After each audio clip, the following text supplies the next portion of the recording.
Morning বন্ধুরা, আশা করি সবাই খুব ভালো আছো, সুস্থ আছো। আমিও খুব ভালো আছি। নতুন একটা ভিডিওতে তোমাদের সকলকে জানাই অনেক স্বাগত।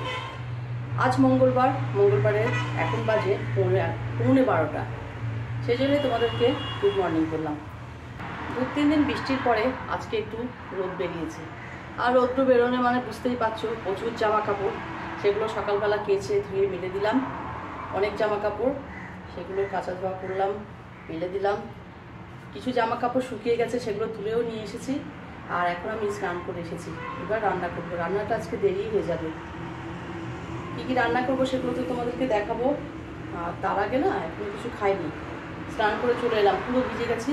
তাই ভাবলাম যে স্নানটা করে নিই, তারপর খাওয়া দাওয়া করা যাবে। রান্না তো করবোই। চলো তোমরা দেখতে থাকো, আশা করি ভালো লাগবে।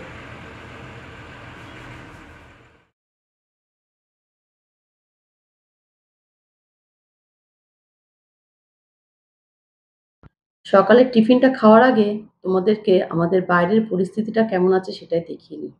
দেখো, জল বের করা যাচ্ছে না, একদম জল একই জায়গায় দাঁড়িয়ে আছে। আর বাইরে রোদটাও বেরিয়েছে।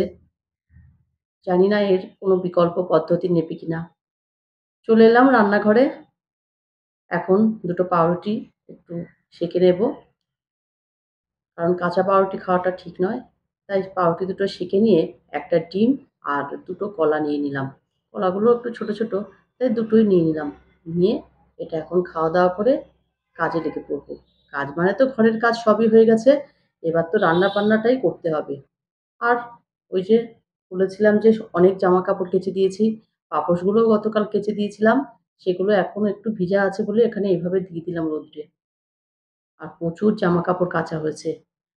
আর এগুলো কিন্তু আমি ওয়াশিং মেশিনে দেইনি, সব হাতেই ধোয়া কাচা করে নিলাম। সকালবেলা ওদের পাপা কিছুটা বাজারও করে দিয়ে গেল। এখানে তো একটা ডিমের ট্রে আছে, কাঁচা লঙ্কা আছে, আর তার সঙ্গে আছে ওল, ভেন্ডি, আর আছে উচ্ছে, আর কিছুটা আলু নিয়ে আসা হয়েছে, আর 2 প্যাকেট সয়াবিন আছে।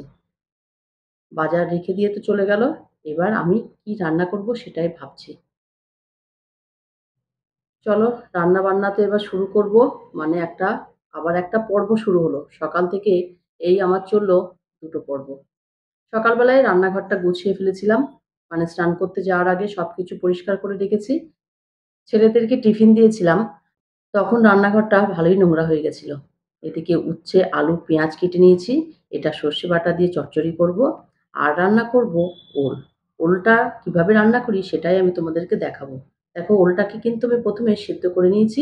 এবার তেলে একটু সামান্য ভেজে নেব। আর ওল দিয়ে করব ডিম। ওইদিকে তো ওলটা ভাজা হচ্ছে, আর এদিকে আমি একটা ডিম অমলেট করে সেটাকে পিস পিস করে কেটে নেব। এই রেসিপিটা কিন্তু আমার শাশুড়ি মায়ের কাছ থেকেই শেখা।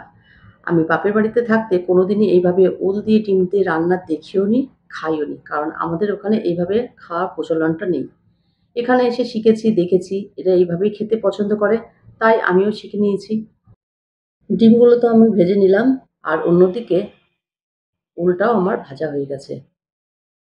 ওলগুলো তুলে নিলাম, নিয়ে এবার আবার একটু তেল দিয়ে তেলের মধ্যে দিলাম জিরে আর তেজপাতা ফোড়ন। ফোড়নটা দেওয়ার পরে দিয়ে দেব পেঁয়াজ কুচি। পেঁয়াজটাও একটু ভাজা ভাজা করে নেব। পেঁয়াজ ভাজা ভাজা হয়ে গেলে তার মধ্যে দেব একটু আদা, একটু রসুন। এটা দিয়েও একটু কষানোর পর ভেজে রাখা ওলগুলো দিয়ে দেব। ওলটা কিন্তু আমার আগের থেকেই সেদ্ধ করা আছে। এবার এর মধ্যে আমি দিয়ে দেব সমস্ত গুঁড়ো মশলা, লবণ, হলুদ, ধনে গুঁড়ো, জিরে গুঁড়ো, আর একটু শুকনো লঙ্কাও দিয়েছিলাম। তবে এই রান্নাটা করলেও আমার কিন্তু ওল ভর্তা খেতেই বেশি পছন্দ। সমস্ত মশলা দিয়ে কষিয়ে নিয়ে সামান্য একটু জল দিয়ে ঢাকা চাপা দিলাম। এবার পুরোপুরি ওলটা একদম কষানো হয়ে গেছে। পরিমাণ মতন জল দিয়েছি, মানে জল একটু বেশিই দিয়েছি, যেহেতু ডিমগুলো ভেজে দেওয়া হচ্ছে বা অমলেট করে দেওয়া হচ্ছে, তাই একটু জলের পরিমাণটা বেশিই লাগবে। এদিকে তো তরকারিটা হয়েই গেল আমার। আর অন্যদিকে দেখো, একটু বেসন গুলে নিয়েছি, আর উচ্ছে পাতা, মানে উচ্ছে পাতার বড়া করব। এখন কিন্তু প্রায় 1:30টা বেজে গেছে। রান্না বান্না শেষ করতে করতে আমার প্রায় 1:45 বেজে গেছিল। যাই হোক, বড়াগুলো ভেজে নিই, নিয়ে তো টেবিলে রাখতে হবে। যেহেতু অন্যান্য সব কাজই হয়ে গেছে, শুধু রান্নাটাই বাকি আছে, তাই অত মাথায় চাপ নেই। রান্নাটা হয়ে গেলেই হয়ে যাবে। এদিকে একটু ডাল করলাম। চলো এবার টেবিলে তো সমস্ত কিছু নিয়ে নিয়েছি। এবার একে, একে দেখিয়ে নিই যে আজকে কি, কি রান্না করলাম। এখানে আছে সর্ষে বাটা দিয়ে উচ্ছে আলুর চচ্চড়ি, ভাত তো আছেই। তার সঙ্গে আছে উচ্ছে পাতার বড়া, ওল আর ডিম দিয়ে রান্না করেছি একটা ঝোলের তরকারি। আর আছে মুগ ডাল। এই হলো আজকের রান্নাবান্না। রান্নাবান্না করে একটু বসতে না বসতেই ছেলেরা বাড়িতে চলে এলো। এখন বাজে 2:45। রিজু এখানে এসেছে আর রায়ান তো এসেই গড়াগড়ি দিতে শুরু করে দিল। এরপর থেকে আর কোনো রকম ভিডিও করিনি। সন্ধেবেলা ছেলেদেরকে একটু হরলিক্স খাইয়ে নিয়ে পড়াতে বসাবো। আর আমিও অন্যদিকে একটু চা বসিয়ে নিয়েছি। সন্ধ্যার পর থেকে সাধারণত আমি কোনো ভিডিও করি না। কারণ ওদেরকে পড়ানোর একটা চাপ থাকে। পুড়িয়ে তারপরে ডিনার বানাতে হয়। ওদের তো হরলিক্সটা দিয়ে দিলাম। আর ডিম তো সকালেই এনেছিল। ডিমগুলো ভালো করে ধুয়ে পরিষ্কার করে এরকম একটা কোটো করে মানে একটা কন্টেনার করে রেখে দেবো। চাও আমার হয়ে গেছে। চা নিয়ে ঘরে যাব। রিজু, রায়ান এবার পড়তে বসবে। রিজু পড়তে বসে গেছে। রায়ানও রিজুর সঙ্গে একটু বকবক করছে। আর আমি বসে চাটা খেয়ে নিচ্ছি। চা খাওয়ার পরে ভাবছি যে সকালে যে জামাকাপড়গুলো কেচেছিলাম সেগুলো এখন ভাঁজ করে নেব। এগুলো যদি ভাঁজ করে জায়গায় না রাখি, রায়ান এর উপরে একদম শুয়ে পড়ছে। জামাগুলো নোংরাও হয়ে যাচ্ছে। তাই ভাবলাম এগুলো ভাঁজ করে জায়গায় রেখে নিই।